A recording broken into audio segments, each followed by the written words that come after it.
Letitia James was indicted and charged in a fraud case after pressure by the Trump campaign. So as you all remember, Letitia James actually ran on prosecuting Trump. Highly unusual to run for office on prosecuting an individual person, but she did that, and now she's going to sit there and talk about how the system is weaponized, of course. So New York Attorney General Letitia James was charged Thursday as part of a mortgage fraud investigation aggressively pushed by the Trump administration, becoming the latest foe of the president to be prosecuted by his Justice Department. You gotta love the framing there. Political prosecutions just fell from the sky once Trump got elected. Who's Letitia James? What was she known for from before this happened? And secondly, of course, the article starts with, she has been indicted. There is pressure that the Trump administration has put on the Justice Department. Now, remember, when the Justice Department was charging people under Biden, we were told, well, that's separate from the Oval Office, and Joe Biden doesn't determine who the Justice Department goes after. But of course, we're told that President Trump put pressure. Interesting how now that's possible. There is a fantastic post from Letitia James that resurfaced here. There's always a tweet for everything, man. I'm telling you. When powerful people cheat to get better loans, it comes at the expense of hardworking people. Did you really say that? Yes, it's real. Everyday Americans cannot lie to a bank to get a mortgage, and if they did, our government would throw the book at them. There simply cannot be different rules for different people. So is she saying she's not a regular American? Well, don't forget, this all goes back to the Trump supposedly overvaluing Mar-a-Lago. Yeah, exactly. And she now is in trouble for mortgage fraud for some property that she has in Virginia, which is, I think the shocking thing for them is that they're actually being prosecuted for committing crimes, which are used to just being able to do whatever the hell they want whenever they want to do it. We got Beam Dream, my friends. Head over to shopbeam.com/TimPool and pick up your Beam Dream. It helps you sleep. They got this delicious hot cocoa, 15 calories, no added sugar. Mix it with some hot water, drink it right before bed. You will sleep better. It's got melatonin, magnesium, L-theanine. I did not even know that my sleep could have improved. So my sleep score with my mattress, it tracks from 85 to 90 every day. And I started drinking this every night. Starts hitting 95 to 100. No joke. I am a huge fan of this. I drink it every night before bed. So go to shopbeam.com/TimPool. Check it out. Why else get into politics? Yeah, right. Yeah. These are also not things that they think are crimes when they do them. Yes. They just think it's crimes when these are crimes when Trump does it. And if you remember, during the Biden administration, you actually had Joe Biden saying to Merrick Garland to make sure to go ahead and prosecute Trump. That happened. And he would say repeatedly, oh, the DOJ is separate and that's independent. But that was on the record. The New York Times reported that out, that Biden went to Merrick Garland and said that he wanted Trump prosecuted. Look, this is something that we talked about that I talked about not last night, the night before. The left doesn't actually have any principles. They're not going to go ahead and say, well, we believe this is something that is we have to worry about when both sides do it or whatever. They believe that words are just used to have access to power. Yep. They don't believe anyone comes from a honest argument. They don't believe there is honest arguments. They believe that it's all about exercising power. So you can't call them hypocrites because they're not being hypocritical. They just don't have they don't believe that you can make an honest argument. Right. Their point is we will make whatever argument we have to make to win. And this goes back, this is because most of them believe in a postmodern philosophy, or at least a fundamental basic understanding of postmodernism as reality. And they say that it doesn't really matter what I'm saying. I just want to win the argument. It doesn't matter. I forget, I think it might have been Sortor that said this, but I forget who it was. But he said, it doesn't matter if I'm making an honest argument. All I have to be is interesting. Mm-hmm. Right. And the thing too, and these people are interesting. I'll tell you that. The thing too is they believe, the left believes that they have a moral authority. And they believe that moral authority gives them the right to seek power at any cost. And we need to remind them all the time that they actually have no moral authority. And part of that is that they have no morals. So there's nothing for them to actually stand on. Authority. Yeah. There's no, look, I'm not particularly religious, but if you don't believe in a God, which most of them don't, there is no actual morality. right? Yep. And this is the point that That's Nietzsche 100% made. true. And You know? that's for real. And that's, you mentioned Sartre. And if you go back to Sartre said that existentialism was the scariest thing because it put all of the responsibility on mankind. And these leftists not only believe that there's no God, but that they have no responsibility. So it's even worse. Yeah. So Yeah, I mean, they're able to manifest their own desires through their own power, right? It's like the might makes right. I mean, that's kind of the end of it. It's Yes. Yeah. might makes right. I have the power, therefore I'm infallible. Anything that I'm able to do is therefore correct. I'm doing this for the greater good to defeat this evil that's out here, Donald Trump and the rest of the crew. So it's Phil rightly put it. There are no morals. There's no lines in the sand that they're not willing to cross. It's might makes right, and they're going to do what it takes to defeat their enemies. That's right. And I appreciate what you guys are touching on, this idea of moral licensing. I'm the good guy, so I can do whatever I want. You hear them say this all the time. Well, we're Antifa. That just means anti-fascist, so we can do whatever we want. That is such a facile argument. That's like saying, well, like fascism just comes from the word bundle. So the Antifa is against bundles? Well, it doesn't make any sense. Like, how deep are we going to go in the deconstruction of words? Obviously, they're okay with all of the emotional baggage that's side up with fascism, and of course for good reason, because fascism is a terrible ideology. But that doesn't mean anyone who says I'm part of the anti-bad ideology club, I'm part of the Antifa club, is a good person. After spending a week out there with all these Antifa people, like they say they're anti-fascist, but these are some of the biggest fascists that I've ever dealt with in my life. Try walking on their sidewalk, and they're gonna beat you with a pole, right? Yeah. And then they'll call the cops on you. They hate the cops. And you filmed them, and you shouldn't have done that. Right. Yeah, assault with a deadly camera. Right. Right. In the end of the day, for these folks, words are violence, right? Anything that is the opposite of their worldview is violence. Yep. And Except violence. Everything is right. violence except violence. Except when they That's perpetrate violence, then it's justified. Or it's like socioeconomic factors or something like that. But they are literally never responsible for violence. I appreciate what you guys were mentioning, too, about authority and how these people don't believe in God. The word authority actually comes from the word author. It is the creator who has the ultimate authority, and then we're able to participate in his authority, and that's what legitimate authority is. And through God's permissive will, obviously there are people in positions of authority who aren't great people, who we don't want to have be there, but that's the ultimate source of authority. And so, of course, people who don't believe in him, and especially these leftists who just openly hate him, they're not going to respect rules and norms of morality when they come into power. They're not even running their own lives well. Like, have you ever seen... Listen, I have known a number of left-wing people in my life. I've had a number of friends who are left-wing. Some of them were decently cool people. But for the most part, and I say this like even sympathetically about the ones I'm really cool with, like their lives are often just not in a place that you want to emulate.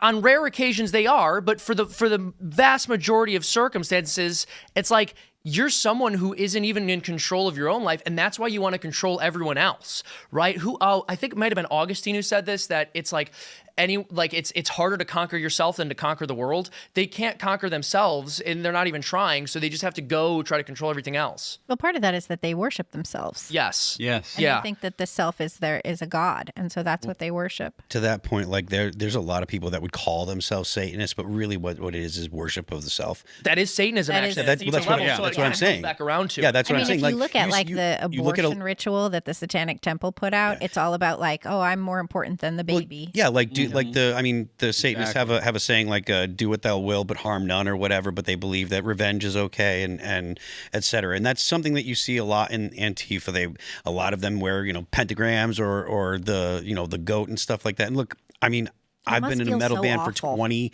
I've been in a metal band for 25 years, so that imagery doesn't faze me. But when you see these people doing it, like you really do understand that this is not about just imagery. It's about them actually worshiping themselves, believing that the way to fulfillment is giving into every whim you have. And that is completely antithetical to what reality tells us. Like freedom comes with discipline, because if you're not disciplined, then every whim you have, you're a slave to. Whether it be I'm hungry and I want to eat something that's bad for me, or I don't feel like going to the gym, so that way I gain weight and I get out of shape and I feel terrible all the time. Like actual freedom comes with the discipline to say, I want this, and I'm going to do the things that I need to do to achieve this. Exactly. The freedom to do as you ought. You asked the question, like, you know, we as modern people tend to think of freedom as a political concept, as a choice between two different options. What freedom actually means is the true ability to choose the good. So if I'm someone who's always eating Twinkies and I never work out, and like Phil is somebody who's always working out and he's getting shredded, if Phil wants to do my thing for a day, if he wants to just chill out and eat Twinkies, he's like he can make that decision because he's disciplined enough to do other things. It is way harder for me to like get up and go to a gym. So the more in vice you are, the less free you actually are, because that momentum stops you from being able to make other choices. Of course, vice enslaves you. It's exactly. A man has as many masters as he does vices. But it's specifically on this topic with Letitia James, my question to you guys is, as we see this ramping up, do you think the Trump administration actually has what it takes to go all the way on these things? Because, as you know, he who digs half a grave, or I'm sorry, he who he who fights half a revolution digs his own grave. Like, if you only take it halfway there, then they come to power, and then you're in jail, and your constituents get locked up. Do you think the Trump administration is going to go all the way with this? I think President Trump's acutely aware of the consequences of losing in any of this. I think he's acutely aware of that. I want to hear everyone, because I think I have a different take. Yeah, I think he's acutely aware of that. Look, the Department of Justice is going to go through this process. I think all of the Trump supporters, including myself, they want to see it go all the way. Folks in Congress want to see it go all the way. We're going to see, I guess, but I got a lot of confidence in it. I do. I got a lot of confidence. Phil, you got another take, though, man. I find it very unlikely that the Trump administration is they're not going to bring charges that they don't think will stick. Yeah. And so that's one of the biggest parts about this, because if you get Comey or Letitia James, or, you know, God forbid, both are acquitted, it just makes your entire Department of Justice look like a total joke. And then it's going to be it was just theater. So that's so we can't have that, and I think that's why it's moving a lot slower than people want it to. But I have it on very good authority that this is the first two of many, and there's some bigger names in that pot. Thank goodness. Thank goodness. Libby, you had something to say about it? Yeah, I do think the Department of Justice is actually moving relatively quickly with all of this, and they have so many cases. Because they actually have to put it to a grand jury first as well. They have to put it to a grand jury, but also they've been dealing with so many of these ludicrous judges coming back and saying that the federal government doesn't have the authority to deport criminal illegal immigrants or to bring in the National Guard to protect ICE agents doing their job. So the DOJ really has their hands full, and I wouldn't be surprised if some of these fall through the cracks, but I think that they're moving as quickly as they can, and I think they have good people on it. All right, so I don't think that Trump has the stomach to do what's necessary, and the reason I say that is because if there is one thing that Trump wants, it's people to like him. And when people say they're upset, they're angry, when his poll numbers start tanking for whatever reason, he will change course. He always does this, and I was saying this on Tuesday. He is the president that is very pragmatic. When he sees that his policies are not popular or not working, he will change them. And I think that what Trump will do, now I'm not talking about just specifically with Letitia James or what have you. I'm talking about the real gutting of these NGOs and the international stuff when it comes to Antifa and stuff like that. That's where the real issue lies. Not just, sure, there are people in the bureaucracy that are bad and that should be, you know, tried. We should, if they've broken the law, or if a grand jury thinks that they can have enough evidence to try them. I want that, but I don't know that Trump has the stomach to really push it as far as he has to. I would like to, especially because as soon as I think in 2008, if he doesn't hold the Congress, if the Republicans don't hold the Congress, there will. 2028 when the House is up for election again. Yeah, or 26. I'm sorry. I don't think that if the Republicans don't hold the Congress, I think they're going to be impeachments and they're going to do everything they can. There definitely will be. You know, that's without a question. They've said it outright. I don't think that he has the time. Hold on, let me finish. He doesn't have the time, and I think that the only chance that we have of actually fixing things long term is someone that's more aggressive than Trump coming after him. And I don't know that that's going to happen, but if J.D. Vance is the guy, and I'm not saying that he is, but we need someone that is literally twice as aggressive as Trump. Yes, someone that will actually make the left say, will actually frighten the left. Because right now they talk like they're frightened. Exactly. Someone who will actually make the left afraid instead of pretend afraid. All the stuff they say, all the stuff that they call Trump, that's what we actually need. Someone that will really push the boundaries of the law. Yeah, look, God willing, I want JD. I think JD is going to be the guy. I think JD stands a very good chance to win vice president, hopefully be the next president. I want to see people locked up.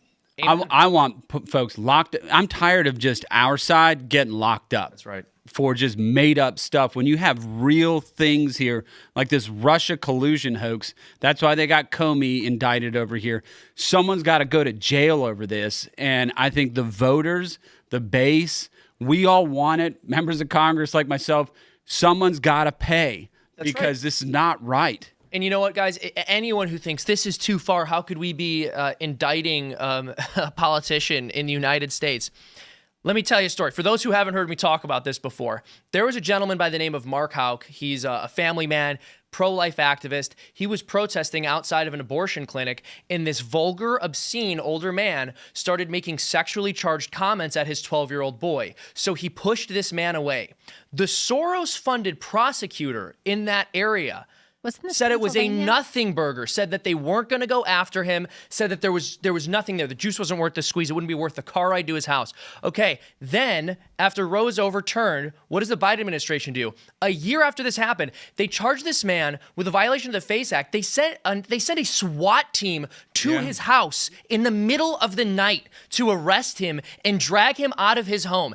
And this woman thinks she's above the law when this has been happening in her country under her nose. Like, granted, this wasn't her jurisdiction, but it doesn't matter. It doesn't matter. These people are all part of the same system, and they're punishing regular Americans for completely political reasons. She ran on charging Trump for political reasons, and now she's being charged for something that, I'm sorry, does not look political to me based on what I'm reading. It's not. She committed a crime. She committed a crime. Yeah. You know, I mean, just in my opinion, innocent until proven guilty. Exactly. Here, but, that's why I'm being careful and saying based on the evidence. But my understanding of the case is they're saying that she purchased a house. Again, this is allegedly. This is what they're saying in the indictment.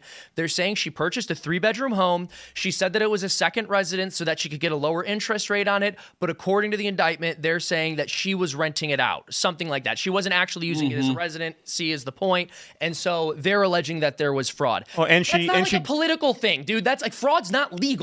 Right. Didn't Adam Schiff do something like that? Didn't he say two places where his primary residence? Yeah, in Maryland. You're at the time you're a representative from California, and you're calling a Maryland residence your primary. I mean, it seems like that's a pretty open and shut either case. He shouldn't have his seat, or he's committed fraud. He was ineligible to. If that was actually his primary residence, he was ineligible to run for Congress to begin with. They're brazen. They're so doesn't brazen. like Wyden from Washington. Is Wyden's Washington or is he Oregon? Wyden. But doesn't he live basically in a penthouse in New York? I mean, like a townhouse in New York City?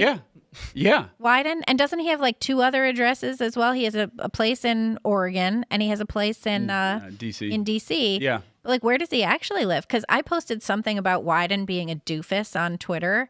And did you read that article about his family? You were right, Yeah. though. And then I went and read an article because somebody commented and they were like, he doesn't even live here. He lives in New York. Yeah. And I started looking it up and I was like, damn, he doesn't live in Oregon. Yeah, he lives I in know, New York. right? That's nuts. That's actually insane. His wife is the heiress to the Strand bookstore fortune. Wow. I want to draw your guys' attention to this. She did post a video on Twitter.